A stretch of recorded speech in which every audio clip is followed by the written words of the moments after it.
Hello again. More meal prep. I've got some energy back after dinner, and I'm going to make some, not exactly sure what Derek called them, but from Simnett Nutrition, and that is probably too thin of a slice. But basically, they're garlic herb, sauteed, simmered something tomatoes. So I'm going to do 3 Roma tomatoes. I'm going to cut this one a little bit thicker. So he said to cut them in half and then slice them, as I'm doing. This was a video I saw earlier today with his best egg salad ever. I already have my pan preheating over there. And alright, so we've got those, and then I'm going to do some garlic cloves. Ooh, I'm going to have to get another garlic out because there's only 3 cloves left in this one, which is not going to be enough. I'm going to smash them like that. It makes it easier to get the skins off and to chop them up. As he said, this is a very rustic dish, so it doesn't have to be finely diced or anything. Thank goodness, because I hate finely dicing garlic or mincing. I have this awesome little doodad here that hangs off the edge of in the drawer next to my, oops, I totally messed up my, there we go, that should be good. It attaches to the drawer underneath my cabinet. Let me get my other garlic clove, my last garlic clove, or bulb out. Whoop! It got away. Fortunately, it didn't get too far.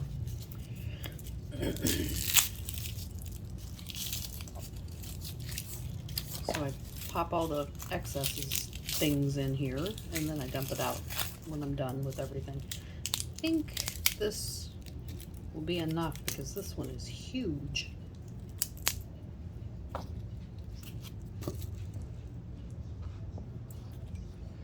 I always cut the little root end off because those are bitter before I do the smashy.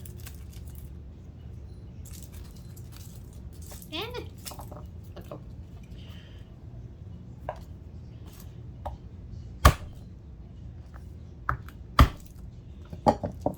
I almost always do the smash thing because, like I said, it's much easier to get the skin off, and it releases some of the juices, makes it easier to chop. And I think because I'm feeling a little nervous about my fingers, I tend to be very klutzy with my knife.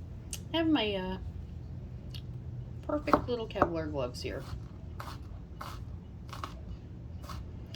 And when I wear them, I don't cut myself, even if I try. Look, they're wonderful. You can wash them, and yes, this has been washed, but it is stained with some peppers and stuff, so it does look like it's not clean, but I swear it is. Chop these up a little bit. It actually might be enough, but I'm going to go ahead and keep going. I'm going to smash that one a little more because it's not very smashed. Crushed, I guess, is the better word for it, because technically that's what I'm doing, is crushing them. Do that one again. I like garlic, so I'm just going to go ahead and do them all, especially since I already peeled them. Oops, lost a few. Hit the ground. Oh well, I'll clean it up later.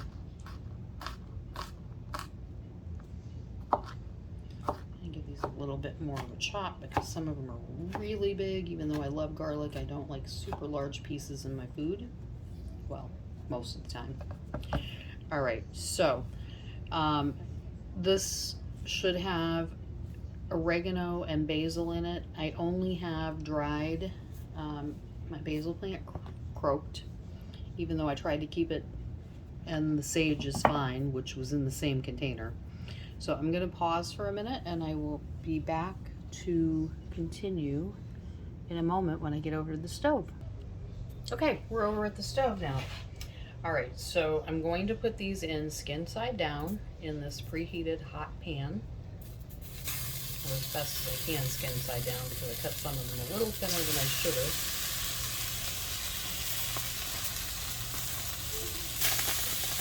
That'll be fine.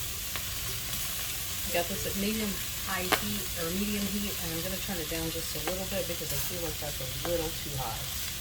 Some of these are gonna work perfectly. Ouch, I touched the pan. Some of them are gonna fall over. That's okay, life goes on.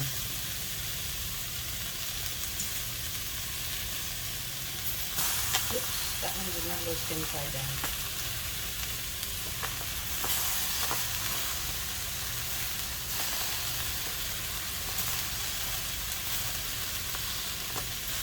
Sizzle sounds amazing. I'm going to get my garlic in there and get it spread fairly evenly over all the potatoes. I do have basil paste, the stirring kind, but I don't feel like that would be the right thing to use for this. Because replacing fresh basil. So that's enough. Alright, so I'm getting my basil out. See if I can find it. I'm notorious for misplacing it. Oh, it's right there in front of my face. Yay! I'm going to sprinkle a bunch of basil on here because I really love basil. Basil is like one of my favorite herbs. Lots of that. And I'm going to try and find the oregano because I don't know exactly where I have it in my cabinet. I'm not very good at keeping track of things. I move things around all the time. Oregano, where are you? You little bitty tiny jar. Why are you hiding from me so well?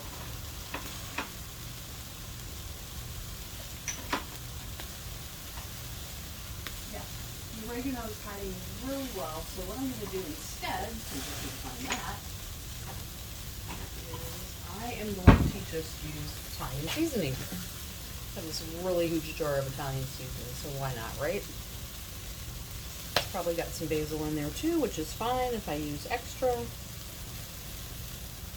All right, and then what we do is we add some water, and I've got some in this tea kettle already. These look so good when he made them in his video that he posted this morning. And then I need a little bit more water because that doesn't look like it's going to last 10 minutes. There we go.